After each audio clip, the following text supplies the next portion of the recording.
Hello, everybody, and welcome to another great episode of My EdTech Life. Thank you so much for joining us on this wonderful day. And wherever it is that you're joining us from around the world, thank you as always for all of your support. We appreciate all the likes, the shares, the follows. Thank you so much for engaging with our content. We appreciate all the comments on all our social media platforms.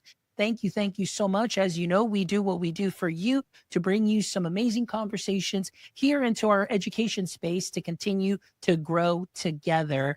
And I want to give a big shout out to our sponsors. Thank you so much to Book Creator, EduAid, Yellow Dig, and Pocket Talk. Thank you so much for your support. Because of you, we're able to bring you these amazing conversations. So thank you for that and believing in our mission in what we are doing, connecting educators one show at a time. And ladies and gentlemen, today I am excited to welcome to the show a very special guest, Teodora Pavkovic, who is joining us today. And we're going to be talking about digital wellness. And we're going to be learning a little bit about the work that she's doing through Linewize, and obviously talking about some hot topics that are out there right now, such as digital wellness, obviously student health, screen time, and of course, talking a little bit about AI chatbots and the implications of AI in the education space, or obviously in the youth space as well. So Teodora, I would love to welcome you to the show. How are you doing today? I'm doing great. Thank you so much. I've really been looking forward to our conversation and just really getting to dig into these topics. I spend most of my days thinking and dreaming about these issues. And I know that all of our viewers and listeners are as well. So so really appreciate being here with you today. Excellent. Well, Teodora, before we dive in, for all our audience members that are listening to us and are just getting to know who you are today and may not be too familiar with your work, trust me, after today, you're definitely going to have a lot more followers on your social media and so on. So I'm really excited about that. But can you please give us a little brief introduction and what your context is within the digital wellness space? Sure. Yeah. So my background's actually in psychology. I have a master's degree in clinical psychology. So I really spent a lot of my college, undergrad, postgrad years and the training after that thinking about youth psychology, adult psychology, issues like anxiety and depression in particular, and kind of working towards really figuring out new and novel ways of helping people deal with these issues. And a lot of my influences come from areas like cognitive behavioral therapy, things like positive psychology as well. It's a really, I would say, big fuel that adds sort of to the fire of the work that I've done over the past couple of decades when it comes to helping people deal with some of these issues that really we all have to deal with on a daily basis. This work, in a sort of roundabout way, led me to becoming increasingly interested in children and technology. I've always been interested in technology, children. I've always been interested in children's development as well, and sort of the factors that influence their development. Of course, the role of the parent in that, the role of the community.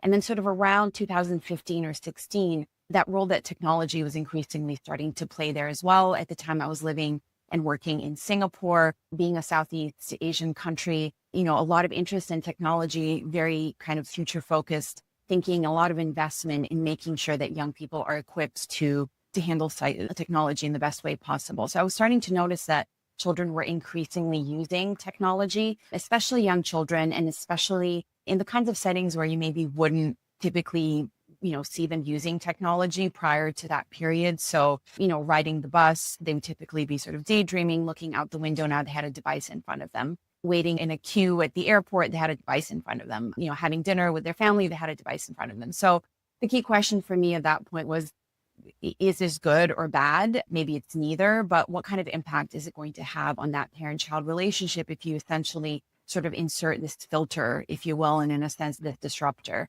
And so that really got me started on this journey. So it's almost been a decade at this point. I've worked across different continents, different countries. I've worked with different populations. So with schools, with parents, with children. I've presented at a lot of different conferences. The most recent one was South by Southwest Education, which I'm sure some of our, again, viewers and listeners have attended it in the past. It's an incredible place, an incredible gathering of people. And I really appreciated that opportunity to be there and to really talk about the imperative of parental engagement when it comes to children's online safety. And I know that's something that we're going to dive a little bit deeper into, but that's really where my passion lies, how to protect children while really educating and engaging the whole community around them.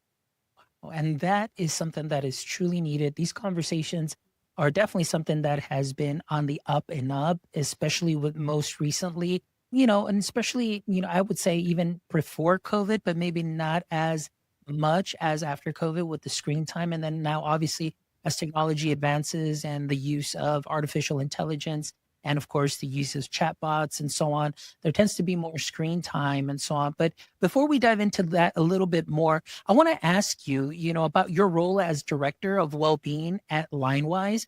So tell me a little bit about what Linewise is, and of course, your experience with Linewise. What is it that you're exactly trying to do?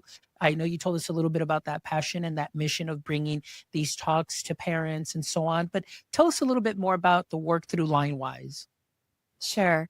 So one of the things that sort of excites me most about being part of this organization, it's now nearly been 4 years that I've been a part of Linewise, is that the fact that someone like me with the kind of background that I have and the kind of passion and passions that I have has a role to play in an organization like that, which is incredibly unique among other organizations that are sort of in this children's online safety space. So we are a global leader in this space in children's online safety and in digital well-being. We help our partner schools. We partner up with our school districts in the US, around the world as well, to really make sure that we keep children's academic success and their safety and their well-being, all of these really sort of key factors when it comes to children's development, that we keep it front and center as we support schools in this mission to make sure that even as children are utilizing their laptops and iPads and,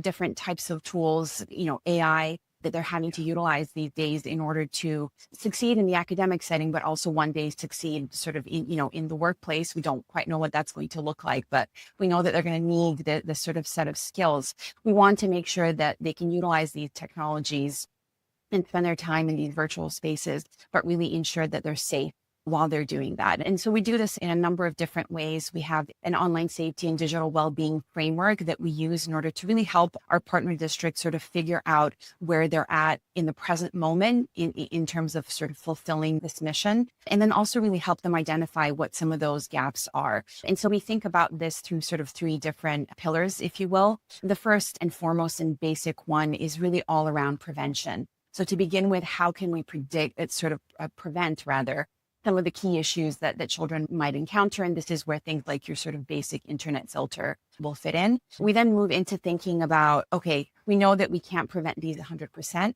Certain things will sort of come through. So in that case, how can we actually detect these issues as early as we possibly can? And then how can we also intervene as quickly as we can to make sure that children aren't engaging in harmful behaviors or, being exposed to harmful things on the internet, and make sure that we're mindful of their well-being. And then ultimately the third pillar, which is one that I'm particularly excited about and where I mostly fit in terms of my role as a director of well-being, is how do we really engage and educate the whole community, again, around that child and around the experiences that they're having online, and around the fact that they have to use these technologies. We really can't fight against that. I'm not sure we ever could, but we certainly can't right now. So we know that's a must, but how can we make sure that the teachers are mindful and aware of what's going on? How do we make sure that the parents, that the families, the caregivers are aware of what is going on with their kids online, make sure that they're aware of some of the key online safety risks,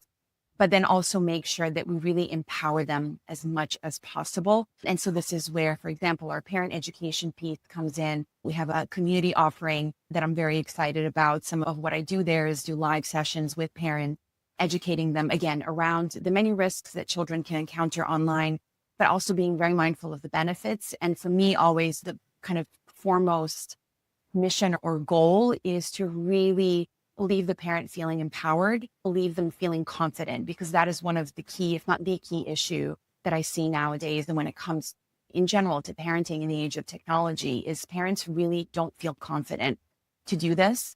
And so then they often just kind of tune out because it's really overwhelming and it can be incredibly scary. I know a lot of different places will try and utilize that fear in order to sort of get them to act and intervene. My approach, I think our approach is a little bit different. We really want to stay very focused on education, enablement, empowerment, all of the E's, to really make sure that parents are aware and that they know exactly what they need to do in order to really equip themselves and then ultimately equip their children as well. Yes.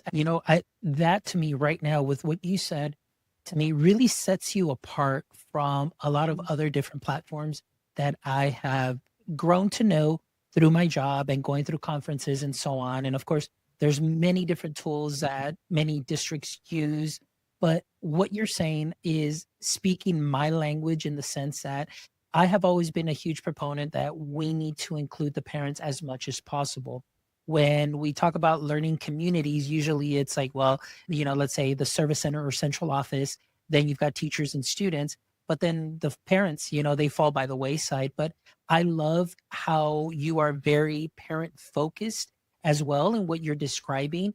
And many of the talks that I have with parents, usually on a monthly basis when we'll do our webinar Wednesdays, a lot of the things that I cover with them are, digital cybersecurity, digital, citizenship, things of that sort. And of course, these conversations come up. And you described what happens with parents very often is that kind of analysis paralysis where there's too much information for them to really dissect through. And then they just, like you said, they just get paralyzed and then they don't do anything. And then, of course, that has a trickle down effect. If there is something going on with their child, they may not be able to act on it as quickly as possible. So I want to applaud you and, of course, the work that Linewize is doing, because I think that at least in this time right now, these are some of the conversations that really need to be had. And we need to include parents in these conversations as much as possible. So going into what digital wellness is and of course, I am not an expert in this field because like I mentioned, when I do talk to parents, it's obviously that digital citizenship, protecting them from cyberbullying, maybe a lot of dangerous trends that are out there and so on. But can you just kind of open up and go in a little deeper as far as what digital wellness is, a good definition for our audience members so they can understand?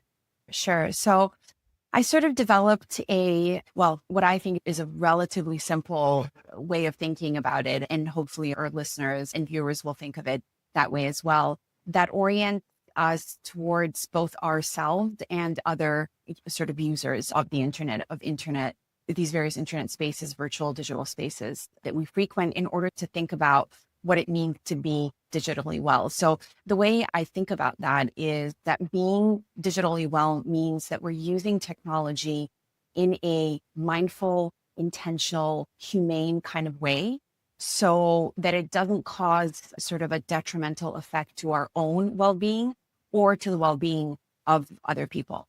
So that's a very kind of high level sort of idea. We can then dig deeper down and look at, okay, what does that mean for us? How can we interact with these technologies in that mindful and intentional way so that it doesn't sort of cause issues for our own mood and our own well-being, our perception of ourselves and the world? I think that's one of the ways in which the digital world impacts us the most. It changes how we see ourselves and how we see other people, and then inevitably kind of changes how we show up in the world as a result of that. So there's that relationship that we sort of have with ourselves via these digital spaces, digital platforms, the content that we create, that we consume. But then also, how can we think about that in an outward way when we think about how do our actions in these spaces and on these devices and on these platforms, how do they impact other people as well? And if we look at some of the trends over maybe the past 10 or 15 years, as we've sort of shifted from social media and maybe some of those more socially, quote unquote, oriented platforms to these more AI powered platforms, I think there's been an interesting kind of shift and change there. When it comes to social media, I think we do need to think a little bit more about how we show up for other people and how what we do in those spaces influences others. One of the problems that we see now, especially with young people using AI, is that you kind of create this vacuum in which all that exists is you and this sort of synthetic life form, if that's what we want to call it. And that's when I think we're really called to consider how our use of these platform uses, how they sort of influence us. So that's kind of how I think about digital well-being. And then of course, within that fits, as you mentioned, digital citizenship, what it means to be a responsible, a healthy, a compassionate digital citizen. And I know a lot of individuals and organizations and schools are really doing a great job of prioritizing that. We certainly think of that as being really important as well. At Linewize, I certainly do as an individual as well. And that's where we can think about things like online bullying, for example, right? That's one of the biggest ones. So when it comes to bullying, and when I'm talking to parents about that, I'll talk to them a lot about that issue of how we show up for other people and the conversations that they can have with their kids about that, and the conversations that they can have, for example, around the tone that we use when we communicate with others. We know that the tone that we use online is not quite the same as the tone that we use offline. And we know that some of the words that we use and the ways in which we express ourselves online are quite different than what they are offline. And that's because offline, you have that immediacy of the other human being there, and the things that you're saying potentially hurting them or harming them or upsetting them, making them sad, making them happy, right? We have that immediate sense of reaction. We don't have that in these virtual spaces, and it's very easy for us to sort of hide. So that's just one sort of little touch point when you dive in a little bit deeper into that definition of digital wellness, of what it means to be digitally well. And then we can look at so many different elements. We can talk about screen time. Screen time is another really big topic that I sort of coach and educate and train around a lot.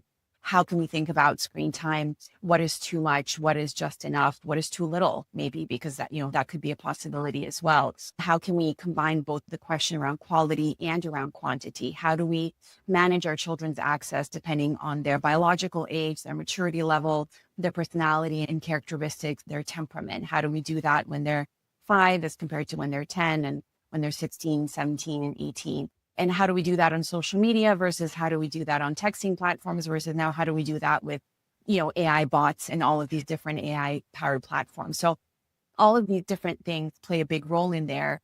A couple of the other more sort of higher level things that I also always keep an eye out on are things like legislation, governance. So what is happening in that area, whether it's in the US, whether it's internationally as well. So going all the way from those highest levels around how are these different spaces regulated, all the way to how are the tech companies themselves thinking about this? What types of elements of design are they implementing? What are the types of behaviors that they're trying to get out of us? How are they trying to get us to engage with these platforms? These platforms aren't entirely neutral. Yes, we often talk about them as tools, and it varies a lot depending on how you want to use it. So you have some sense of agency, certainly, in terms of how you use it and also kind of how you curate your experiences on these platforms.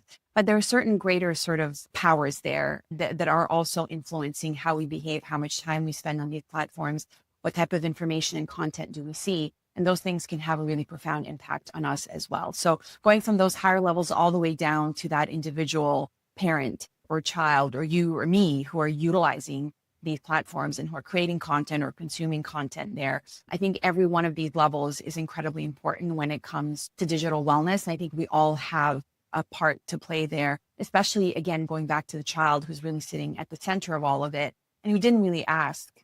Well, they asked to have that iPhone, but they didn't really ask in a fundamental way for their world to look the way it does. We created this world for them and just kind of dumped this onto them. So I think we have that huge responsibility to then equip them also in the best way possible and try to keep them safe and well, as much as we can. Exactly. Yes, exactly. And yes to all of that. There's so many great things that you shared there that are just really set off like myself as far as, some of the challenges that you spoke of. And of course, you've got the screen time. Not only is there screen time at school, and of course, there's always been several articles. Oh, well, the screen time at school, it's like productive screen time as opposed to just kind of like brain rot screen time at home, and the difference and how to engage there, and then trying to find balances and so on. So that's one thing that, we have heard a lot about. And I'm glad that you discussed that because within your answer, I mean, you discussed a lot of the challenges that parents face. And in talking to parents, number one, like we talked a little bit about earlier, is like so much information out there that parents just kind of get paralyzed and don't know where to start, where to begin. So I love the fact that the work that you're doing through Linewise helps educate the parents. Also, very important, like talking about the screen time and the way that you show up for people and talking about tone, which is very interesting because that kind of set a little thing off in me when I guess getting deeper into tech. I am from the era where I was in middle school, and maybe I'm really aging myself here, guys, but we had beepers, or pagers, they would call them. And it was just like your parent would dial a code or just say, hey, call home or something like that. And it was very limited. So started with that in junior high. But then, when you moved on to texting, I was always terrible I would put tone into every message and I'd be like, well, are they mad at me? Why are they mad at me when it was just a simple answer? And so a lot of times, even when you're receiving a message or with the way that you interact with people, we have a tendency to do those things. And then obviously, how is it that you mean that message? How are you trying to speak to that person, which talks about the digital citizenship and, talking about digital or the bullying, cyberbullying as well. How are we showing up and answering our friends or answering our colleagues, answering our peers, and of course, those dangers. So much to unpack there, which kind of leads me to my next question, because I know you hit on a lot of those things, which are some of the challenges that parents are facing. But what I see, and I don't know if you've experienced it, maybe you have, but in my area, in my neck of the woods, usually I can't go to a grocery store or, supermarket or just a shop where there isn't a young, little, maybe 2-year old, 3-year old in a stroller, and they've got the cell phone or they've got the iPad, and they are just scrolling away, watching everything. And it just seems like it's kind of like here, just kind of keep you busy so you don't cry while mom and pop do what we need to do and so on. And to me, I'm like, at such an early age, it is scary to think how addicted they can become. Like you mentioned, what is the purpose of this application as garnering that interaction from even a 2-year old?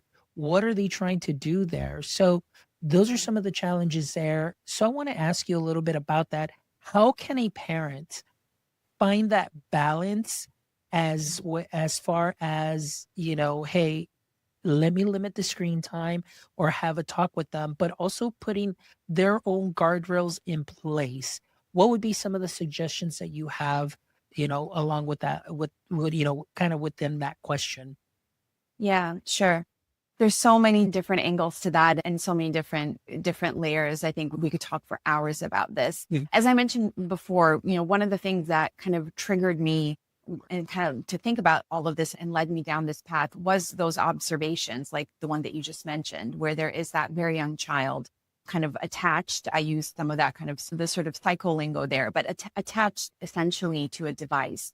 And at a very young age, we don't quite think about it as sort of addiction. It's really more just a normalization. Again, the child is too young to really understand what's going on. They pick up habits very quickly. Their brain develops incredibly quickly and kind of create those patterns super fast. And so if, you do that one time, whenever you walk into the grocery store, you give your child a device and then do it a second time, by the third time, they're probably going to be expecting it, right? And that comes from the huge area in psychology known as behaviorism, a lot of research done and that shows how quickly we build habits and how difficult it is for us to break them. So that's one of the main reasons that I always share with parents when it comes to, again, being mindful and intentional about the time at which and the reasons because of which we give, especially our very young children, devices, especially when they're pre-verbal. We nor they don't have that ability to really talk through what is going on and why it's happening and the reasons for why it's starting or ending. And it causes a lot of friction, let alone then as our children get older. The benefit though is that we can at least have those conversations with them and explain things and make sure that they understand rationally why we're making the decisions that we are. When they're very young, they become very used to kind of living in that virtual space as opposed to the real world of the grocery store with the fruits and the vegetables and the other people who are there and the different types of lighting. And is it light outside? Is it dark outside? The child isn't quite aware of their surroundings at that point, and they're very much immersed sort of in that virtual world. And one of the things that worries me about that is that it's setting up young people quite nicely for the AI bots and the VR and all of these different things that are already here. They're only going to become more present as they get older. So if you think about that child who's very much used to not being in the grocery store, not being inside an airplane, not being inside a car, not being inside a restaurant, but always being in a virtual space instead, makes it very easy for them to pick up those VR goggles or whatever the wearable is going to be down the line and just enter that virtual space. It's a space that they're very comfortable with. And we see that reflected now in how children communicate, how they express some very deep thoughts and feelings. They're much more comfortable doing that in a digital setting as compared to, those of us who had the pagers and the beepers and the old Nokias in the late 90s playing Snake on them like I did, where we had a reference point for what it was like to interact and to communicate in person. So that's one of the sort of key elements of creating that balance, is trying to think about how much, and time is not the best way to look at it, but certainly the younger a child is, I think the more effective way it is to think about it. How much time is my child spending in virtual spaces? And yes, watching Peppa Pig counts as a virtual space, right? As soon as they're on that device, they can't be in two places at the same time. They're in a virtual space. And how much time are they sort of spending offline with you as their caregiver, with their siblings, if they have any, with other kids, with other adults, with strangers out on the street, right? It takes a village. And I think that's an important saying that's always going to be true. We want to make sure that we expose children to those real life situations, because even as this world becomes increasingly tech saturated, I think because of AI in a very kind of weird, maybe unexpected way, we are going to need to learn how to be more human if we're going to want to control these platforms and these tools and really make sure that we're on top. I think it's becoming more important than ever, really, if we're sort of going to kind of take control of the situation. So that's one of the most basic ways of thinking about it. Another approach that we have, and this comes from my work at Linewize, this is our kind of foundational approach to online safety management. We call it the ABC of online safety management. Like I mentioned a couple of these elements already, but the A there stands for access.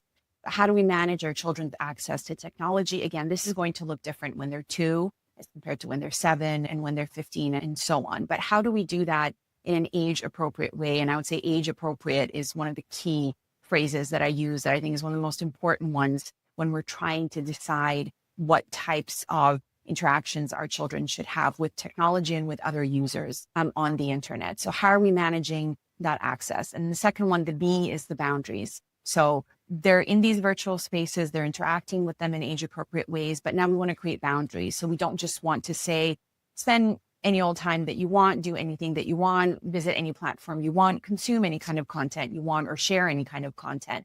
We need to create some of those healthy boundaries, and using a family agreement or a tech agreement.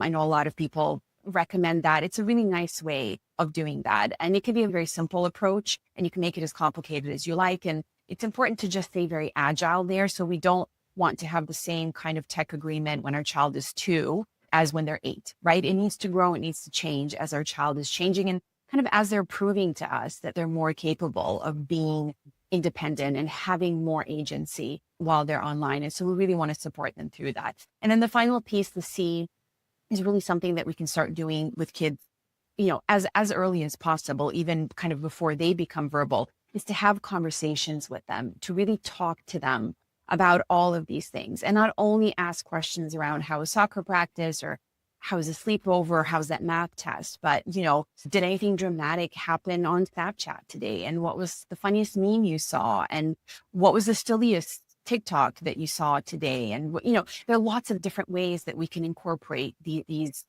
elements of their digital life into the conversations that we have. And also, by the way, talk about our own struggles. That's, I think, one of the key things that I and a lot of other people in this space recommend. We are all struggling with this. For every, parent who says my child's, on their device too much, there's a child who says the same thing about the parent, right? And as adults, we're not fully aware of that, which is completely understandable, right? We're not, as human beings, as self-aware as we'd like to be. So really think of this as partnering up with your child as something that is a shared struggle. We're all trying to find what it means to be tech balanced, and how much Instagram is too much, and what are all the things I do and don't want to use ChatGPT for, and and just so many other things. We're all trying to negotiate this. So I think that's a really strong, powerful point of compassion, where we can come together with our kids, make sure that they understand that we're also struggling, but use things like the family contract or build together screen time routines so that we can really help each other and kind of hold each other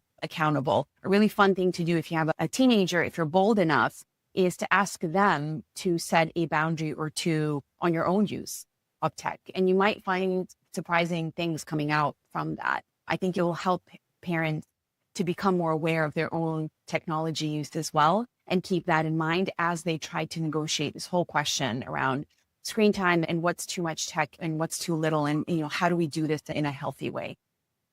I love that. I love that ABC. I mean, that is so practical and just so easy to follow.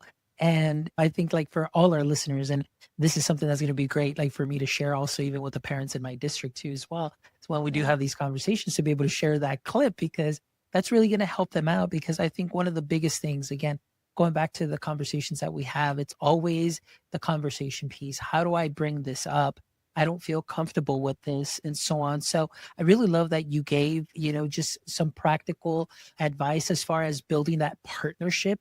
And I think that's something that is very important so that the child understands that it's not just something that is imposed on them, but that it's a struggle that is, like you said, a common struggle. And we're both going to be doing this. And going back to the parent side is, yes, you lose yourself in those things. And maybe you try and justify and say, well, this is different. This is work related. This is something that I have to use and do all the time, as opposed to maybe what they're doing, which is just, being online and just being, on social media.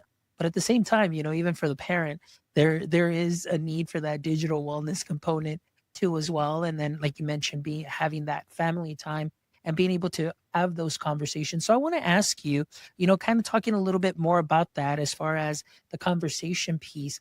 I know when I share with parents, I'll have some wonderful resources, either in English or Spanish or whatever language they needed translated. And I'll pick like just some small little articles that they feel comfortable with, just a couple of tips. But in your experience that you've had, many years, and what you've done through Linewise, what are some ways that parents can also bring this topic up to be able to speak with their child and talk to them about that digital wellness piece? Because let's just assume, not many parents talk to the students at a, very young age. So let's say now they've got a middle school student and now they're seeing that there's a change in attitude or a change in behavior. What is a great way for a parent to start that conversation? Yeah. One of the sort of easiest things that I recommend to parents who attend our educational webinars is use this webinar, the fact that you attended an educational session like this, or if you read an article or you see a video or, whatever it is, you read a book, use that as a starting point, especially if you've never ever kind of brought this up to your child or inside the home. Your child might think like, why are you suddenly interested in this? Why do you care? And they might also kind of not be crazy about that idea, because they'll figure, well, I could get away with things so far because mom or dad or whoever, didn't know what was going on. Now they're kind of getting a sense of, what's going on here. But use something like that as kind of an awareness piece. Also to share the fact that you weren't really aware of all of the intricacies of what's going on. I spoke to a parent a couple of days ago who said they didn't know what Gemini was until relatively recently, because they don't have any need for it. They don't spend a lot of time on social media, and they just didn't know. And then suddenly this thing came up, or an article or an alert or something like that was talking about Gemini. And they were like, it blew my mind, because I had no idea that it even existed, let alone that my kids might potentially be using it, have the ability to do all of these incredible things with that tool. So the parents often don't know. Kids know that we don't know also. So we don't need to lie or pretend. I think it's okay to say that we don't. And I think it's okay to say that we are trying to improve our knowledge and our awareness, and that we, attend workshops or seminars, that we read books or articles. We hear things about different, trends or risks or benefits too, fun things as well. So you can ask your kids, what's the latest trend on TikTok, or what,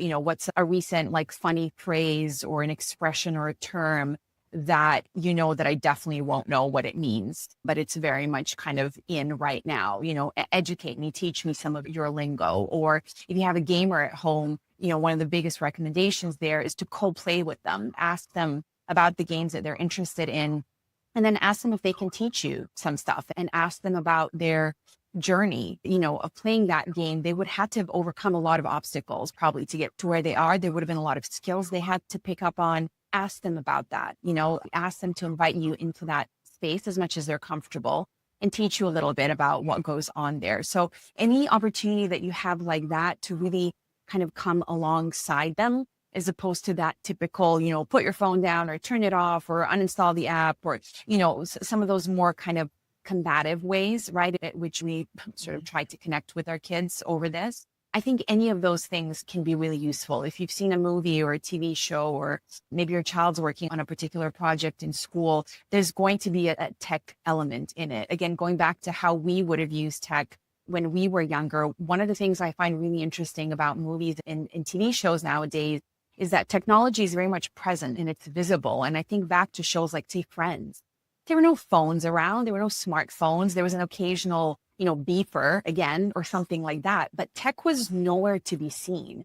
Whereas now it's kind of everywhere, right? And we can make these observations everywhere about the way that it impacts us, whether you're going to talk about Uber as an app or DoorDash or Amazon ordering or whatever. It's absolutely everywhere. And I think parents can kind of shift their perspective a little bit and maybe not hopefully be as sort of scared or nervous or apprehensive about bringing these topics up.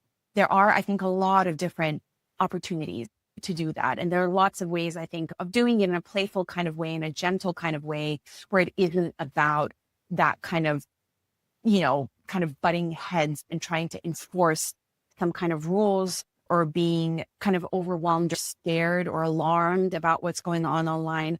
But again, really trying to come up alongside our kids and just trying to initially show a little bit of curiosity and having that sort of beginner's mindset, if you will, both concepts that actually come from Buddhism and other ancient traditions, how beneficial it can be to approach a topic that you maybe already have some preconceived notions about, kind of from a blank slate. And I think that's a good tip for parents. They'll have a lot of preconceived notions that are probably negative when it comes to their children's tech use. They'll probably be really afraid because they likely would have heard the worst version of all of these things in the media, on social media and so on. So they'll be afraid. But if you try and take that approach of, I don't know much about this, but my child's a digital native, I can ask them questions about Fortnite or TikTok or, ChatGPT, or how they're using tech at school, or whatever the case is, and learn a little bit. And kids, especially as they get older, they love it when we don't know things and when they can teach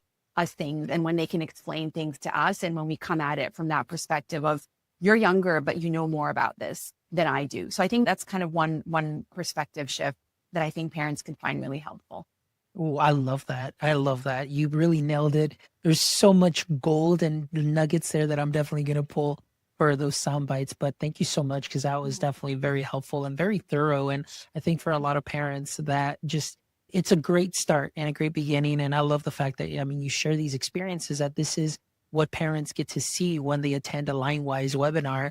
And these are the things that they get to learn, and to be able to just have those conversations. And regardless, many times, I think that parents may feel like I mentioned earlier, it's like, man, I didn't start off that young. Now they're in middle school, or maybe they're in high school, but it's never too late. Like I always tell my parents that I work with, I was like, even today, if we can get the students to think of, like, for a split second before they click send, or before they click post, or before they send that message, that, can make a big difference between either keeping the doors open or closing a lot of doors based on the type of text or the type of content that was posted. Because as we all know, a lot of that stuff can come back and haunt you later on. And we definitely don't want our students or our children to close doors on themselves. So parents, regardless of the age, it's never too late. And you just heard some wonderful sound advice from Teodora that she shared with you. So please make sure that you listen to that and you check out some of those webinars.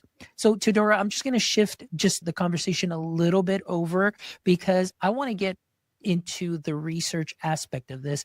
I know that you've been doing this for well over 10 years, and research is definitely part of what you do. So I want to ask you if you can discuss some of the most significant findings of your research or practice regarding children's digital regarding children's digital experiences. Yeah, sure. So again, I mentioned earlier, there's been some of these big shifts between just the ways in which we spend time online and the ways in which young people spend time online. And we had Facebook kind of be, one of the leaders in terms of these online spaces. And then about 5 or 6 or 7 years ago, it really wasn't cool anymore for young people to be on Facebook. And then they shifted into other virtual spaces.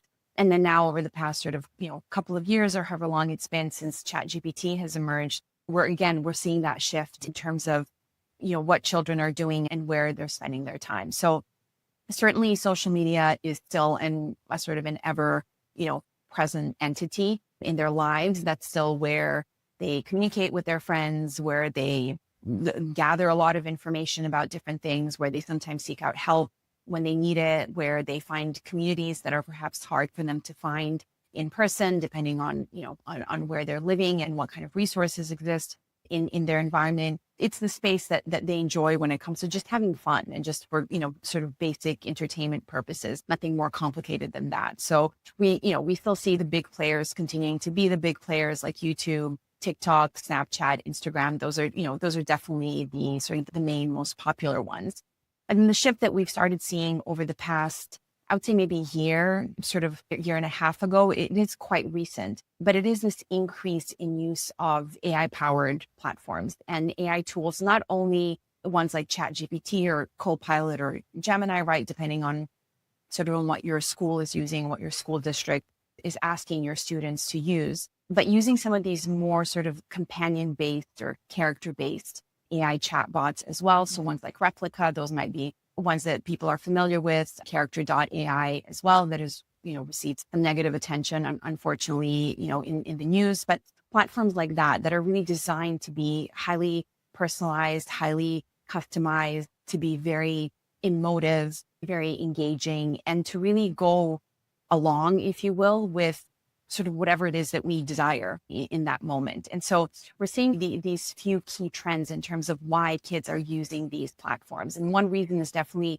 to seek advice. And we've seen that from our own sort of internal data, our own conversations with our districts. But if you look at some of the great research Common Sense Media has done as well, you'll be able to see some of those more detailed illustrations of how and why kids are using these and the different types of advice that they're seeking out. And it's everything from, some serious mental health related advice to, relationship advice. I had this fight with my partner. Was I right or were they right? What should I have said next? And we see young adults doing this as well.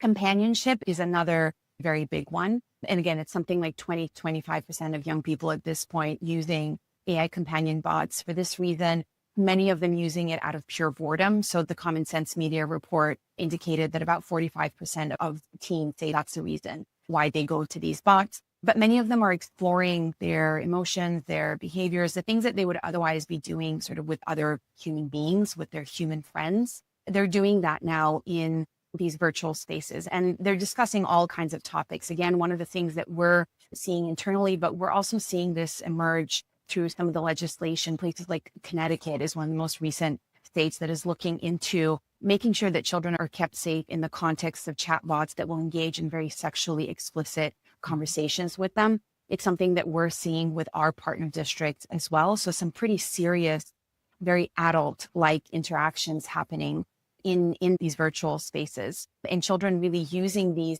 spaces that they think of as quite safe, very non-judgmental, very easy to access, in most cases free to access as well. They see them as spaces that are really just sort of easy to be in, to exist in, and to engage with over these questions around their relationships, around their mental health and well-being, around emotional states like boredom, around states like creativity, though, as well. So we are seeing the positives there as well, right? Obviously, the opportunities to use these platforms for learning, for academic success. We've heard all the wonderful things, right? And all the amazing ways in which these platforms can help us.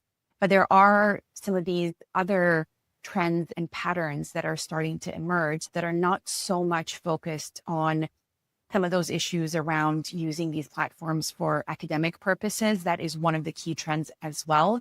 But we're seeing some of these others that, frankly, I am more, I would say, both interested in and worried about, that touch upon well-being, that touch upon mental health, they touch upon emotional intelligence, social health, social intelligence as well. And this is where we see some of these online safety risks now start to emerge. So we're not only having to think about the ones in the context of social media, we kind of know what those are already, but we're now seeing them emerge through these AI-powered platforms as well. The amplification of mis and disinformation, we're seeing deep fakes, we're seeing these sort of new ways in which these tools can be used in ways that we haven't really seen before. And so we're really having to think on our feet and be very quick in terms of understanding children's behavior on these platforms and in these virtual spaces, and then really come up with ways as quickly as we can to help both the school districts, but help the families as well. And again, it really empower the whole community, first and foremost, to make sure that they understand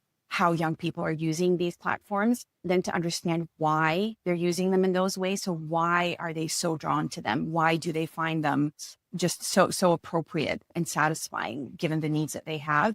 And then that question of, okay, and then what do we do about that?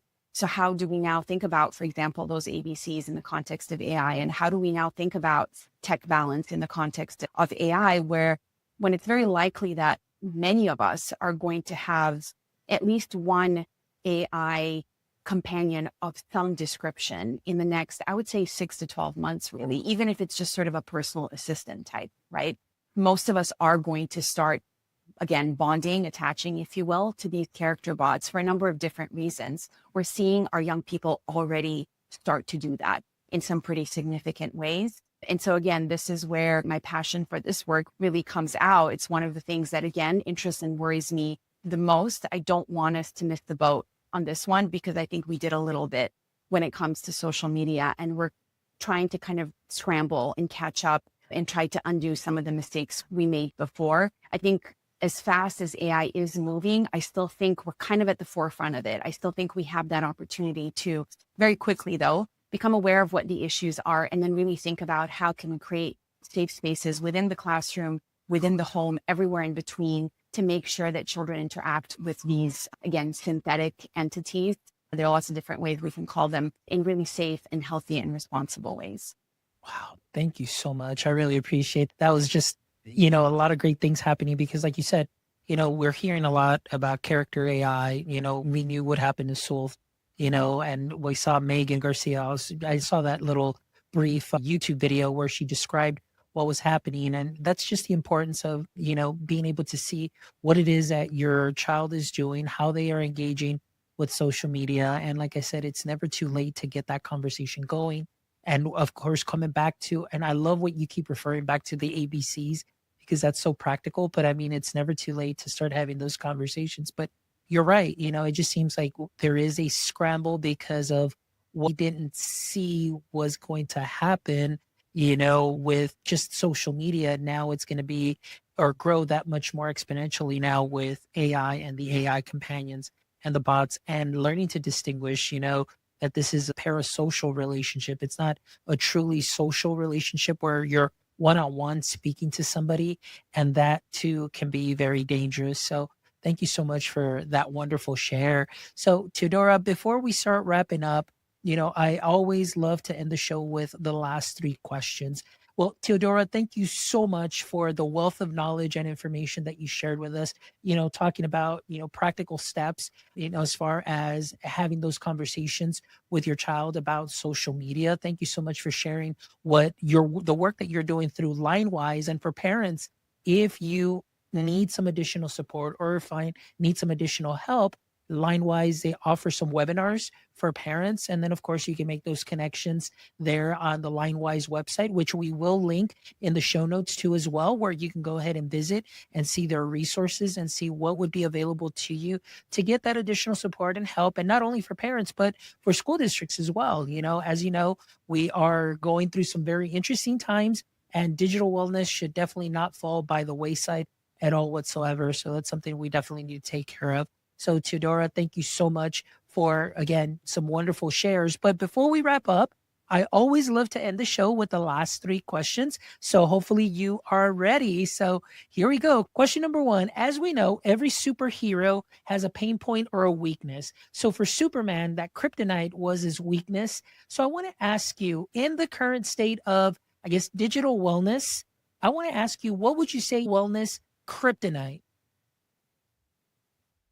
That's a tough question. I was trying to think about it in preparation for our conversation, and I was thinking there is one particular sort of thing that I see or that I notice out there in the world that I feel like the impact it has is I feel like it weakens my spirit.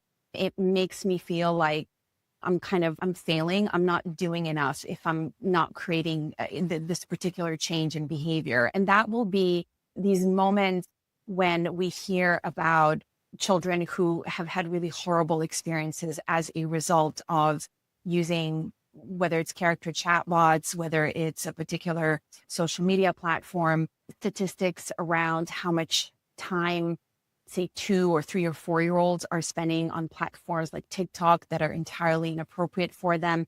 It's learning about those sort of pieces of research or those insights that come through in terms of how children are interacting with digital spaces in unhealthy ways.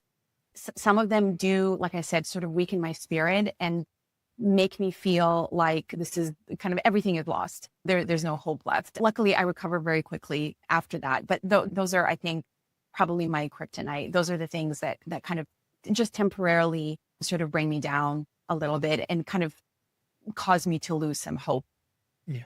No, and it makes perfect sense. But I'm thankful that you are doing what you're doing, and what you are doing is sharing this wonderful information, not only in platforms or, conferences such as South by Southwest, but through webinars, through this podcast, that everything that you are sharing is a valuable resource that can help make a difference in the life of a family. So that is something that is very commendable. And I know that it's hard because we definitely want to do good for everybody, but trust me, you're doing a wonderful job. And I just want to let you know that I am thankful, because being able to speak with you just gives me more confidence to be able to share these amazing things that you're sharing with our parents too, and pass that along. So in a way, you're having a profound effect, and it's an extended effect, through the work that you're doing. So thank you so much for that.